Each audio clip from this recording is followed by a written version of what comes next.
ఇలాగే ఒకసారి బ్రహ్మాజీ గారు లేరా Q&Aలో? మానస గారు, నిహారిక గారు ఒక్క నిమిషం. తారక్ గారు చెప్పండి. అయితే యాక్చువల్గా నేను ఆన్సర్ చేయడం కాదు, ఎవరు అడుగుతున్నారో కూడా తెలియాలి. తారక్ గారు చెప్పండి. యాక్చువల్గా ఏంటంటే చాలామంది అసలు ఎప్పుడు కూడా ఏదో సినిమాలు అంటారు కదా, చూడలేను అనుకున్నది చూసాం, వినలేను అనుకున్నది విన్నాను అంటూ వీళ్ళు ఎవరో ప్రమోషనల్స్కి రారు. వెన్నెల కిషోర్ గారు కానీ బ్రహ్మాజీ గారు కానీ వీళ్ళందరితో ఎలా వచ్చారు, ఎందుకు వచ్చారు ప్రమోషన్స్కి? ఆ సీక్రెట్ ఏంటో చెప్పండి first. Just the relationship sir. అంటే మేము త్రూ అవుట్ ద ఫిలిం చేసేటప్పుడు కూడా ఓకే ఈయన వస్తున్నారు, ఓకే సార్ ఈరోజు మీది 6 to 6 కాల్ షీట్ ఇది చేసేయండి, వెళ్ళిపోయిండి, మీకు నాకు రామ్ రామ్ అట్లా కాదు sir. I will see the actors comfort what they are doing. వాళ్ళు ఎంత సీనియర్స్, వాళ్ళు ఎలాంటి వర్క్ చేశారు. I don't push anyone sir. ఎందుకంటే ఫోర్స్ఫుల్గా అడిగి చేయించుకున్నది ఏది ఇట్స్ నాట్ మంచిగా ఉండదు చూడ్డానికి. అది మనం సంతకాలు చేయించేసుకొని డైరెక్టర్ని సంవత్సరాలు ఉంచేసుకున్నా ఆ కథలు బాగుండవు. ఇలా ఫోర్స్ఫుల్గా యాక్టర్స్ని కూర్చోబెట్టి చేయించినా అది బాగుండదు. కాబట్టి for me it's very organic. It's solely based on the relationship that we have. Manasa గారు, యాక్చువల్గా రిలీజ్ అయిన నెక్స్ట్ డే మిమ్మల్ని ఒక క్వశ్చన్ అడిగాను, దానికి అప్పుడు ఆన్సర్ లేదు మీ దగ్గర. అంటే రాకాస 2 ఉందా అంటే చెప్పలేమన్నారు. బట్ ఇప్పుడు ఈ సక్సెస్ మీట్ డిస్ట్రిబ్యూటర్స్ అందరూ సేఫ్ అయిపోయారు. ఆల్రెడీ ఈ ప్రాజెక్ట్కి ఒక క్రేజ్ ఉంది కాబట్టి నెక్స్ట్ నుంచి వచ్చే ఎక్స్టెండెడ్ కంటెంట్ అంటే ఖచ్చితంగా అలాగే ఎక్స్పెక్ట్ చేస్తారు కదా. సో మరి రాకాస 2 ఉందా లేదా? ఉంటుందండి. ఇంకొంచెం కథ బాగా రిఫైన్ చేసుకొని ఒక స్ట్రక్చర్ అయితే ఉంది, దాన్ని రిఫైన్ చేసి. వీరుడు మారతాడా, సేమ్ వీరుడా? అవన్నీ కాలమే నిర్ణయిస్తుంది.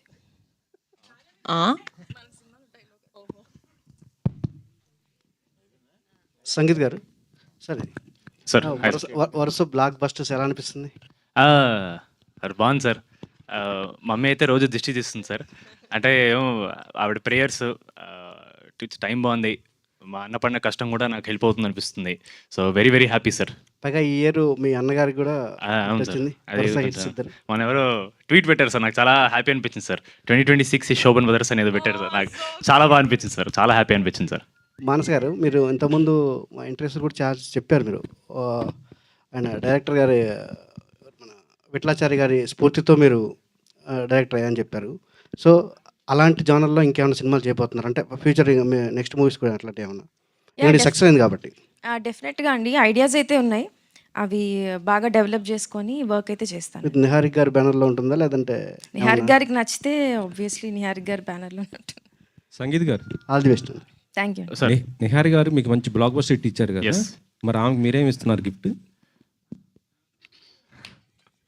నేను ప్లాన్ చేసింది ఆయన్ని ప్రెస్లో. కమాన్ సార్, ఇంకోసారి వన్ మోర్. మీకు మంచి బ్లాక్ బస్టర్ ఆమె ఇచ్చారు. అవును ఇచ్చారు, మీరు ఆమె గిఫ్ట్ ఏమి ఇస్తున్నారు అంటున్నాను సార్. నేనే ఇచ్చాను కదా సార్, నేనే కదా సార్ ఈ సినిమాలో హీరో. ఆవిడ నాకు రేంజ్ రోవర్ ఇస్తే అది తిరిగి ఆవిడకి ఇచ్చేస్తాను సార్. ఓకే నిహారి గారు, ఈ సినిమా సక్సెస్ మీట్లో ఎప్పుడు కూడా అంకిల్ చూసేవాళ్ళం మేము. అంకిల్ మిస్ అయింది పోస్టర్ల మీద అనే ఫీలింగ్ ఏమన్నా లేదా? కలెక్షన్స్ అంకిల్ తక్కువ వచ్చి మా డిస్ట్రిబ్యూటర్లు వచ్చేవాళ్ళు కాదు కదా సార్. వాళ్ళు అందరూ హైదరాబాద్, అసలు ఎవరు హైదరాబాద్ నుంచి కూడా కాదు, ఒకరు రాయలసీమ నుంచి, ఆంధ్ర నుంచి వాళ్ళు వచ్చారు అంటే it means only because they are happy. Okay, వాళ్ళు ఎంత కొనుక్కున్నారు, దానికి పైన ఎంత వచ్చింది, అదంతా మా సీఎల్ చూసుకుంటారు. ఓకే నిహారి గారు, ఎస్, యాక్చువల్లీ చెప్పాలంటే ఈ రోజు నుంచి తెలంగాణలో అంటే ఫిలిం ఛాంబర్ ఒక నిర్ణయం తీసుకోవడం జరిగింది. 60% ప్రొడ్యూసర్స్కి 40% ఇల్లు అనేసి కదా. సో ఇప్పటి నుంచి మీకు ఎలా ఉండబోతుంది? అంటే ఈ సెకండ్ వీక్ కూడా ఉంటుంది కదా, మీరు దానికి యాక్సెప్ట్ చేస్తున్నారా? నేను రూల్స్ అవన్నీ ప్రాపర్గా చదివి డిసైడ్ చేస్తాను sir. Because I really don't know. I been fully in Rakasa only. Do I know about this? అన్ని సినిమాలకి ఇప్పుడు హైదరాబాద్లో ఉన్న 23 థియేటర్లకు మాత్రం అది వాళ్ళు కంపల్సరీ పెట్టుకున్నారు. గిల్డ్ వాళ్ళు దాన్ని వ్యతిరేకించడం కూడా జరిగింది. గిల్డ్ మొత్తం యాక్చువల్లీ మరి మీరు గిల్డ్లో ఉన్నారా లేదో తెలియదు. అది అంటే మీరు ఇప్పుడు చెప్పే ఇన్ఫర్మేషన్ ఇట్స్ ఇనఫ్ కాదో నాకు తెలియదు to tell you the answer. But if నేను చదివిన తర్వాత I'm sure I will come to an answer. I will let you know. Maybe not అంటే ఫుల్ ఇన్ఫర్మేషన్ నాకు ఇప్పుడు లేదు కాబట్టి it's not right for me to talk. Sangeet గారు hi అండి. హాయ్ అండి. ఫస్ట్ ఆఫ్ ఆల్ అందరికీ టీం అందరికీ కంగ్రాచులేషన్స్. Thank you so అయితే మీరు ప్రీమియర్స్కి వెళ్ళినప్పుడు చాలా స్పెషల్ గెస్ట్ని ట్రీట్ చేసి గ్రీట్ చేశారు కదా, థ్యాంక్ యూ సో మచ్ సినిమాకి వచ్చినందుకు, ఇంత టైం అయింది అని చెప్పి చిన్న పిల్లల్ని. ఎస్ వెరీ అన్ని థియేటర్స్కి వెళ్ళినప్పుడు అంత చిన్నపిల్లల్ని ఆ టైంకి లైక్ 1 o'clock 10:30 ఆ టైంకి చూసినప్పుడు what was your exact feeling? Actually night 1:30 అయిందండి. వాళ్ళు 3 ఏళ్ళు 4 ఏళ్ళ పిల్లలు అప్పుడప్పుడు ఇలా పరిగెట్ట నేర్చుకున్నారు. మేము డే 1 ఏదైతే నమ్మి సినిమా చేసామో ఇది నాకు తెలుసండి. అయినో ఒక పాయింట్ తర్వాత మీకు కూడా ఇరిటేటింగ్ అవ్వచ్చు, ఫ్యామిలీ ఎందుకు ఇంత అంటున్నారంటే మేము తీసింది ఫ్యామిలీస్ కోసమేనండి. సినిమా అనేది అందరూ చూడాలి. మనకి ఈ మధ్య ఆవిడ చెప్పినట్టు చాలా సినిమాలు చూడలేకపోతున్నారు ఫ్యామిలీస్తో కలిసి. సినిమా అనేది మన దగ్గర ఒక కల్చర్ అండి. It is a way of life. అది మనం ఒక సర్టన్ కేటగిరీ ఆఫ్ ఆడియన్స్ మాత్రమే అంకితం చేసేయకూడదు. అందరూ చూడాలి, అందరూ హ్యాపీ ఫీల్ అవ్వాలి. డెఫినెట్లీ అన్ని కైండ్స్ ఆఫ్ సినిమాలు రావాలండి. బట్ ఓన్లీ సంక్రాంతికి మాత్రమే ఫ్యామిలీ సినిమాలు వస్తాయి, మిగతా సంవత్సరం రాదు అనే ఈ ఒక నోషన్ ఏదైతే తీసేయాలండి. సినిమా అంటే అందరు రావాలి. అది యూత్ కానీ, పెద్దవాళ్ళు కానీ, పిల్లలు కానీ, ఫ్యామిలీ కానీ. సినిమా అనేది మన అందరినీ కలుపుతుందండి. సినిమా థియేటర్ హాల్ కింద డబ్బున్నోడు లేడు, డబ్బు లేనోడు లేడు, హోదా ఉన్నోడు లేడు, హోదా లేనోడు లేడు, అందరూ ఒకటేనండి. అందరూ కలిసి ఎంజాయ్ చేసే సినిమా ఒకటే. సినిమా, క్రికెట్ ఇవి రెండే. So I really hope our effort is to bring audience as a whole to theatre. అది చాలా ఇంపార్టెంట్ అండి. కమింగ్ బ్యాక్ టు మీరు పిల్లల్ని చూసినప్పుడు నేను జెన్యున్లీ చాలా ఓవర్వెల్ అయిపోయానండి. కళ్ళజోడు వేసుకున్నట్టు కనపడలేదు కానీ నాకు ఆల్మోస్ట్ నీళ్ళు తిరిగాయి. అరే ఆ పాప 3 ఏళ్ళు లేదు, పాపకి 1 గంటన్నర అయింది, అక్కడ కూర్చొని సినిమా చూస్తుంది అండ్ క్లాప్స్ కొడుతుంది పాప. నేను జెన్యున్లీ అడిగా, పాప నీకు నిద్ర రావట్లేదా రాత్రి 1 గంటన్నర ఏంటంటే నాకు we felt very happy. And ఆ షోలో మీరు చెప్పిన స్పెసిఫిక్ షోలో థియేటర్ మొత్తం ఫ్యామిలీస్ అండి, పిల్లలు, ఆడవాళ్ళు, వాళ్ళ హస్బెండ్స్ అందరు ఉన్నారండి. ఇట్ ఫెల్ట్ వెరీ అంటే అరే మేము ఏ కాన్ఫిడెన్స్ స్టార్ట్ చేసే సినిమా అది కరెక్ట్ అయిందిరా, మేము పెట్టుకున్న నమ్మకం కరెక్ట్ అయిందిరా అని ఒక చిన్న చాలా ఓవర్వెల్మింగ్ ఫీలింగ్ అండి అదైతే. ఆల్ ద వెరీ బెస్ట్ అండి. మానస గారు, మీరు చాలాసార్లు మాట్లాడినప్పుడు అమ్మమ్మ కథలు మర్చిపోయారు అని చెప్పి అన్నారు. అమ్మమ్మ కథలు అమ్మమ్మలు చెప్తే కొంతమంది మాత్రమే వింటారేమో. మానస శర్మ అమ్మమ్మ కథల్ని చాలా బాగా చెప్పి సక్సెస్ అందుకున్నందుకు కంగ్రాచులేషన్. థ్యాంక్ యూ అండి, thank you so much, thank you. Santosh గారు, సంగీత్ గారు అంటే లాస్ట్ 2 ఫిలిమ్స్ యాక్టింగ్ అదంతా ఫన్ అంతా కూడా ఒక షేరింగ్ లాగా ఉంది. బట్ ఈ సినిమా అనేది హోల్ అండ్ సోల్ దున్నేశారు. సో ఈ సాటిస్ఫాక్షన్ అనేది మీకు ఉందా ఎట్లాగా? ఇప్పుడు దాంతోపాటు మీ బాడీ లాంగ్వేజ్ కూడా కొంచెం మారిపోయింది. నాకు బాధ్యత వచ్చేసింది, పెద్ద సినిమాలు చేయాలి, తర్వాత మంచి సినిమాలు, అది కనబడుతుంది. ఉంటుంది సార్, డెఫినెట్లీ ఎవరికైనా సరే ఒక కెరీర్ ట్రెజెక్టరీ పైకి వెళ్ళాలి, చాలా ముందుకు వెళ్ళాలని ఉంటుంది కదా సార్. అంటే నేను why I'm more confident sir, చాలామంది సినిమా చూసి నాకు ఐ థింక్ తారక్ గారు అన్నారు, ఐ థింక్ సక్సెస్ అయిన నెక్స్ట్ డే ఆయన ప్రెస్ మీట్లో మన ఆఫీస్లో పెట్టినప్పుడు ఆయన వచ్చి ఒక మాట అన్నారు, పెద్దడు అయిపోయావా, ఒక కథని భుజాల మీద పెట్టుకోగలను అని అన్నారు. నాకు అది చాలా నేను అక్కడికి వచ్చానా అని నాకు అప్పుడు ఫస్ట్ టైం అనిపించింది అండి. That was very sweet of you sir, thank you sir. మీ గురించి మాట్లాడుతాను సార్. మీరు వచ్చారు సార్, ఏమంటున్నారు మీరు? సార్ డోర్ బయట నుంచి మన క్రాకర్స్ ఫైర్ చేయడానికి వెళ్ళి మీరు వచ్చారు, నాతో అన్నారు. మేము మర్చిపోం సార్, మీడియా కూడా మర్చిపోరు, మేము కూడా మర్చిపోం. బట్ లేదు సార్, ఇట్ ఫెల్ట్ వెరీ అంటే డెఫినెట్లీ గ్రోయింగ్ అప్ ఏజ్ అప్పుడు కాలేజ్ తర్వాత ఆడిషన్ చేసేటప్పుడు మనకి లోపల డెఫినెట్లీ చాలా సెల్ఫ్ డౌట్స్ ఉంటాయి సార్, ఇన్సెక్యూరిటీస్ ఉంటాయి సార్. మనం అవ్వగలమా అంటే హీరో అనేది ఒక చిన్న పదం కాదు, it is a lot of responsibility. ఒక సినిమాని మన ఫేస్ వాల్యూ మీద ముందు తీసుకెళ్లాలంటే వీ నీడ్ టు, అంటే ఏవే ఉండాలి, మన అవన్నీ ఉన్నాయా లేవా, చాలా థాట్స్ వస్తుంటాయి సార్. బట్ నాకు సర్ప్రైజింగ్లీ ఒక చిన్న ఫ్యామిలీ స్టోరీ పింక్ ఎలిఫెంట్తో చేసిన తర్వాత నాకు ఫస్ట్ టైం లేదురా నేను ఒక మంచి కథ చెప్తే హీరో అవ్వగలను అనిపించింది సార్. అండ్ ఈరోజు మళ్ళీ లేదు, ఒక కథ మొత్తం నేను నా భుజాల మీద పెట్టుకుని తీసుకెళ్తే నేను డెఫినెట్లీ అవ్వగలను, ఒక మంచి హీరో నాకు అనిపించింది sir. And the coincidence is that both are with my pink elephant and she my pink elephant. I'm just kidding. No sir, it feels very confident. And మీరు చెప్పిన డెఫినెట్లీ బాధ్యత పెరిగింది sir. I will be very very focused. ఇందాక అన్నారు back to back blockbuster కదా sir, more than happiness I feel responsibility పెరిగింది sir నాకు. Because I need to make sure ఈ ఒక్క సినిమాకనే కాదు సార్, ప్రతి సినిమాకి నా డిస్ట్రిబ్యూటర్ ఫస్ట్ హ్యాపీ అవ్వాలి, నా ప్రొడ్యూసర్ హ్యాపీ అవ్వాలి, ఆడియన్స్ హ్యాపీ అవ్వాలి సార్. అరే వీడు మంచి సినిమాలు తీస్తున్నాడు అనే ఒక ఇది నేను వాళ్ళకి చేయాలి సార్ వాళ్ళ కోసం. నిహారిక గారు, సినిమా సక్సెస్ కొడతాం మీరు చూసారు ఆల్రెడీ, బట్ ఒక పక్క దురందరూ, ఒక పక్క ఐపీఎల్, మీ సినిమాతో పాటు ఇంకో సినిమా రిలీజ్ అయింది. ఈ కాంపిటీషన్లో ఆడియన్స్ మీ సినిమా చూశారు అంటే ఏంటండి? అంటే ఒక సాటిస్ఫాక్షన్తో పాటు ఒక కాన్ఫిడెన్స్ కూడా పెరిగింది ఎట్లాగా మీకు? అంటే వీఆర్ డూయింగ్ సంథింగ్ రైట్ అని అయితే దాని మీద కాన్ఫిడెన్స్ సార్. ఎందుకంటే ఫస్ట్ నుంచి ఐ టోల్డ్ ఒకటే, ఒక మంచి సినిమా తీసినప్పుడు ఒక మంచి సినిమా వచ్చిందని ఆడియన్స్కి తెలియకపోతే ఆ మంచి సినిమా తీసి ఏంటి ప్రయోజనం? సో మేము ఒక కథని బిలీవ్ చేసి ఇది ఫ్యామిలీస్కి కిడ్స్కి ఒక ఎంటర్టైనింగ్ ఫిల్మ్ సమ్మర్ టైంలో అనుకున్నాం మేము. అలాంటి కథ వచ్చిందని తెలియాలి కదా, అలాంటి మూవీ ఒకటి బయట మార్కెట్లో ఉందని వాళ్ళకి తెలియాలి. Because again like I said, social మీడియాలో మనకి చాలా ఇన్ఫర్మేషన్ మన ఫింగర్ టిప్స్ మీద ఉంటుంది. నేను ఆ 1 minute ఆ 7 seconds ఫస్ట్ వాళ్ళ అటెన్షన్ గ్రాప్ చేయాలి. నా సినిమా వస్తుందని చెప్పాలి. దాని తర్వాత 1 minute, then 10 minutes, then 20 minutes, half an hour, then 2.5 hours. ఆ ప్లాన్ ఫాలో అయ్యి చేశాము. So I'm just very proud of my team, my entire team.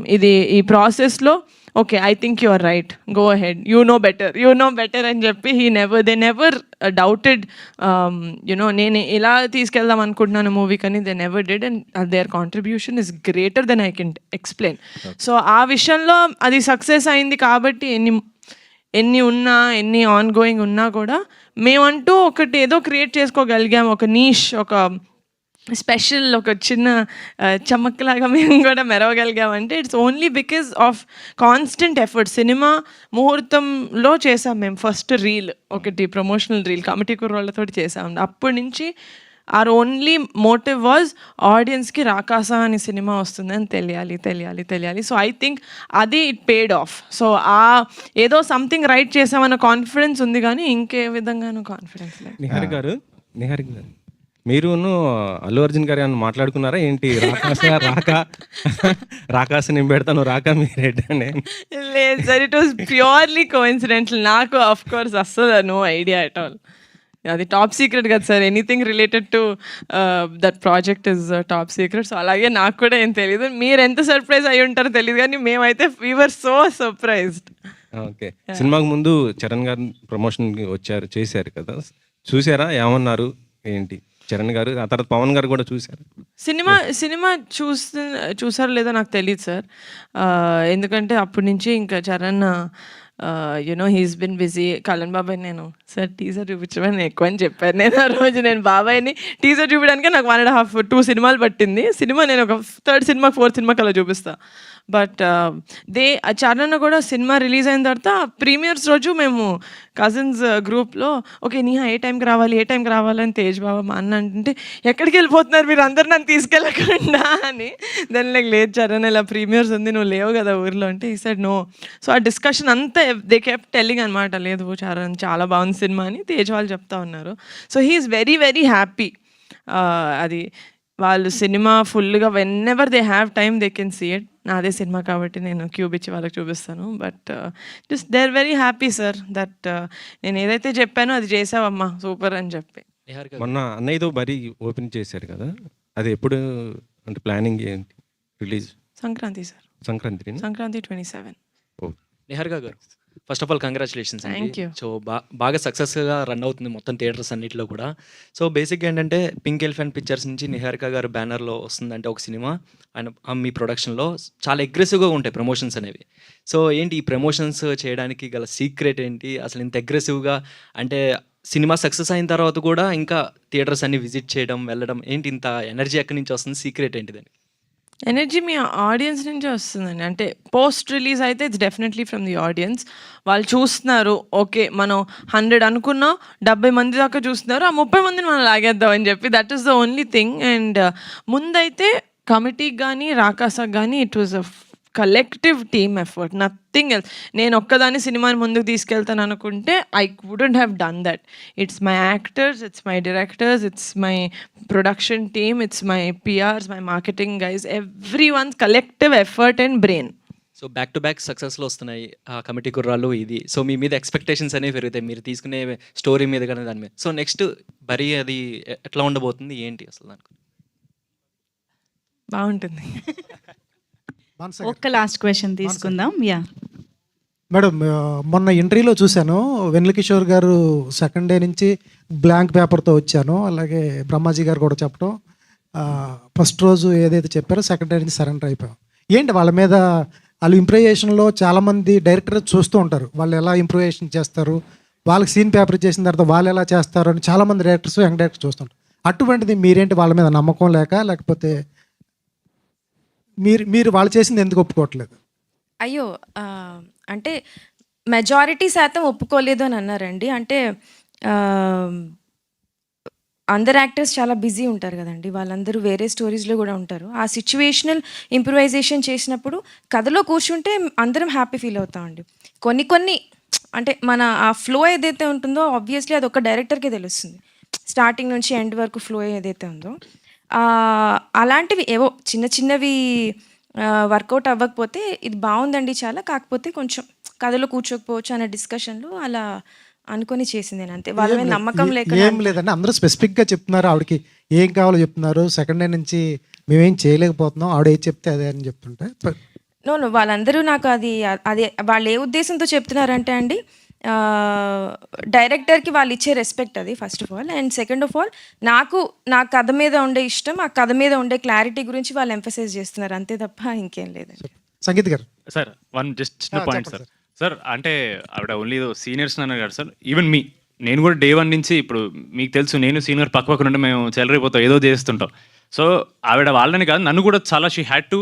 Sir ఆవిడకి నేను డే 1 ఇంటర్వ్యూలో ఒక చోట చెప్పాను సార్, అట్మోస్ట్ క్లారిటీ ఉన్న డైరెక్టర్ సార్ ఈవిడ. ఆవిడకి ఏదన్నా సరే కథలో ఉండాలి సార్. నేను అంటే ఆడియన్స్ నవ్వించడానికి కథ బయటికి వెళ్ళిపోయి కామెడీ అయితే నేను చేయను. ఆవిడ డే 1 అది రూల్ పెట్టుకున్నారు సార్. అండ్ చాలాసార్లు నాకే అరే ఏంటి ఎందుకు ఇలా ఆపారో నాకే అనిపించింది సార్. బట్ నేను డబ్బింగ్లో ఫ్లోలో చూసినప్పుడు సార్ చాలా ఇంపార్టెంట్ సార్, ఒక సినిమా టోన్ మెయింటైన్ చేయడం చాలా ఇంపార్టెంట్ సార్. మనకి అప్పటికప్పుడు ఫన్నీ అనిపించదు సార్, కానీ ఫ్లోలో ఇలాంటి ఒక ఫ్యాంటసీ కామెడీలో స్టేక్స్ పడిపోకుండా కామెడీ చేయడం చాలా కష్టం సార్. ఎందుకంటే మేము ఇంత బడ్జెట్ పెట్టి ఆ విఎఫ్ఎక్స్ చేసి రాకాస అనే ఒక రాక్షసుడికి ఆ ఒక స్టేక్స్ అనేది బిల్డ్ చేయకపోతే సినిమా పడిపోతుంది సార్. సో ఆ ఒక్క విషయం వల్ల she had to be very strict with all of us and we're very grateful. మీరు ఇప్పుడు వాళ్ళంతా ఆపేమన్నారు, బట్ సీను గారికి, బ్రహ్మాజీ గారికి, కిషోర్ గారికి ఎంత మంచి పేరు వస్తుంది సార్ సినిమా మీద. Everything because of her. ఇప్పుడు ఇందాక చెప్పాను సినిమా నేను ఇప్పుడు కథ నా మీద పెట్టింది ఆవిడ, నేను ఆవిడ భుజాల మీద ఉన్నా. She's carrying me, she's carrying everyone. So everything that he's worked in the film is purely because of her clarity and her control over the story, her actors and everything sir. So ఆవిడ ఆపడానికి కారణం ఈరోజు hit అవ్వడమే sir. ఈరోజు hit అయింది కాబట్టి hit అయింది, ఆవిడ ఆపడం లేదు సార్. సార్ సంగీత్ గారు ఎప్పుడైనా క్వశ్చన్ అడుగుతామో లేదో లాస్ట్ సెంటెన్స్ లాస్ట్ వర్డ్ దగ్గర నుంచి పంచి స్టార్ట్ అయిపోతుంది మీది. సార్ పంచి ఎక్కడ వేసాను సార్ ఇప్పుడు? పంచి కాదు కానీ సమాధానం కానీ ఇది ఇన్బిల్టా? బాబాయ్ గారు, పెదనాన్నగారు కానీ, నాన్నగారు కానీ, అన్నయ్య కానీ ఇన్బిల్ట్ చిప్ ఉంటుందా? నేను మాట్లాడడం మానేస్తాను. అదేం లేదు సార్. అంటే సార్ చిన్నప్పుడు వసపోసారేమో సార్, నా వావిడ ఎక్కువ. నాకు ఈజ్ అన్ ఓవరాల్ ఎంటర్టైనర్ అందుకే. ఇక్కడ నిహారిక గారు, మేము ఇండస్ట్రీలో మంచి కథలు ఒక్కోసారి ప్రొడక్షన్ హౌస్లు బిజీగా ఉన్నప్పుడు చాలా మంచి కథలు వెళ్తూ ఉంటాయి, చాలా ప్రొడక్షన్ హౌస్కి వెళ్తూ ఉంటాయి. ఒక్కోసారి వాళ్ళు బిజీగా ఉన్నప్పుడు పింక్ ఎలిఫెంట్కి కథలు పంపిస్తూ ఉంటారు. చాలా మీ సర్కిల్లో మీకు అట్లా ఎలా చూజ్ చేసుకుంటారు, ఎలా సెలెక్ట్ చేసుకుంటారు? ఎందుకంటే ప్రతి నెల చాలా నెంబర్ ఆఫ్ కథలు వినాల్సి వస్తాయి. చాలా కథలు మీరు కానీ సార్ కానీ చాలా కథలు వినాల్సి వస్తాయి. ఈ అన్నింటిలో చాలా మంచి కథలు వస్తూ ఉంటాయి. ఒక్కోసారి మంచి కథ వస్తుంది, చేసే అవకాశం ఉండదు. రాకాస టైంలో కూడా చాలా కథలు వచ్చి ఉంటాయి. వీటిలో ఎలా జడ్జ్ చేసుకుంటారు? పర్టికులర్గా పింక్ ఎలిఫెంట్కి ఏమైనా టీం ఉందా? ఎలా సెలెక్ట్ చేస్తారు? టీమ్ డెఫినెట్గా ఉందండి. We have a content team. వాళ్ళు ఫిల్టర్ చేస్తారు. మేము నెక్స్ట్ ఏం అనుకుంటున్నాం అంటే ఉంటుంది కదా, మేము కొంచెం ఇలా చూస్తున్నాం, ఇవైతే వద్దు, లెట్స్ నాట్ ఎంకరేజ్ దెమ్, వాళ్ళు ఇంకెక్కడైనా ట్రై చేసుకొని ఇవ్వండి అని ఓకే చేసేటప్పుడైతే only and sole only 2 stages. 1 Niharika as an audience, Niharika as a producer. That's it. Ramesh గారు ఓకే 1 లాస్ట్ అదే పింక్ ఎలిమెంట్స్ అంటే ఆల్మోస్ట్ కొత్త డైరెక్టర్లతో చేస్తుంటారు. మీ పైన ఎక్కువ బాధ్యత ఉంటుంది, ప్రొడక్షన్ కొద్దిగా కంట్రోల్ చేయించి, ఎందుకంటే వాళ్ళకి తెలియదు కాబట్టి ఎలా ఏంటి అనేది. మీరు ఎలా చూస్తున్నారు సార్ దీన్ని? కొత్త డైరెక్టర్స్ కదా, ఎట్లా అంటే ఆ ప్రొడక్షన్ కొద్దిగా కంట్రోల్ చేసుకోవాలి అంటే అంటే మేము ప్రీ ప్రొడక్షన్ ఎక్కువ చేస్తామండి. డీటెయిల్డ్గా మనకి ఏదైతే మనం ప్రొడక్షన్కి వెళ్తున్నామో డేట్స్తో సహా ఏ రోజు ఏం చేస్తాము, ఏం ఏది సెట్ ప్రాపర్టీస్ నుంచి చిన్నవి కూడా ప్రీ ప్రొడక్షన్లోనే కావాలితో ఇంకో 2 months. ఇది కూడా మేము ఫస్ట్ జూన్లో స్టార్ట్ చేద్దాం అనుకున్నాము. కాదు డైరెక్టర్ గారు ఇంకొక 1 month టైం కావాలని, ఇంకా నాకు కొంచెం సెట్ ప్రాపర్టీస్లో కొంచెం క్లారిటీ కావాలి, ఎందుకంటే ఇది చాలా కొంచెం ఓల్డ్ 5 years ముందుది అన్నీ ఉన్నాయి కదా, ఇంకా కొన్ని దాని పెయింట్స్ అవి కొన్ని కావాలన్నారు. అందుకని డైరెక్టర్స్ టైం బట్ డైరెక్టర్స్ ఎప్పుడైతే రెడీ మనం షూట్కి వెళ్ళొచ్చు అన్నప్పుడు వన్స్ షూట్కి వెళ్ళిన తర్వాత ఇంకా మనం నేను 50 డేస్ ఏదైతే చెప్తానో 50 డేస్ కన్నా ఒక రోజు కాదు కాల్ షీట్ కూడా ఎక్స్ట్రా ఇవ్వను. అది అందరికీ నాతో పనిచేసే అందరు డైరెక్టర్గా టెక్నీషియన్లకి తెలుసు. బట్ ముందు ఎంతైనా టైం ఇస్తాం. ఆఫీస్లో కూర్చుని వాళ్ళు ఎన్ని గంటలు రాసుకున్నా ఎన్ని నెలలు కూర్చున్నా నాకు ప్రాబ్లం లేదు. ప్రీ ప్రొడక్షన్లో వాళ్ళు సంవత్సరం కూర్చొని ప్రీ ప్రొడక్షన్ చేసుకున్నా ప్రాబ్లం లేదు.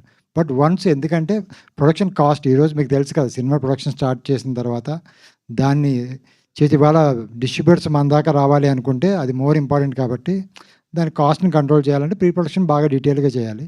ప్రొడక్షన్ మనం అనుకున్న టైంలోనే చేయగలగాలి. నిహారిక గారు కొత్త డైరెక్టర్లతోటే రమేష్ చేస్తారా? గారు అన్నారు కాబట్టి లాస్ట్ ఇచ్చాం. కొత్త డైరెక్టర్లతోటే చేస్తారా లేకపోతే సక్సెస్ ఇచ్చినటువంటి ఏ డైరెక్టర్ అయినా ఓకేనా సినిమా? యదువంశి కొత్త డైరెక్టర్ కాదు సార్, మా డైరెక్టర్. నెక్స్ట్ యదువంశితోనే చేస్తాను. అదే మేడం, మీరే కదా ఇంట్రొడ్యూస్ చేసి. నేను 2 స్టేజెస్ అన్నాను కదా సార్. నిహారిక యాజ్ అ ఆడియన్స్ చూస్తాను, నిహారిక యాజ్ అ ప్రొడ్యూసర్ చూస్తాను. నాకు కాంబినేషన్స్ తోటి సంబంధం లేదు. Thank you so much guys. Thank you. Have a good day. Yes, thank you so much. So congratulations once మీరు అగైన్. చేశారా రాకాస స్టెప్? చేయండి. అయ్యో, చేయండి, పర్లేదు, మా కోసం చేయండి. రాకాస ఇట్లా ఓకే చేశారా?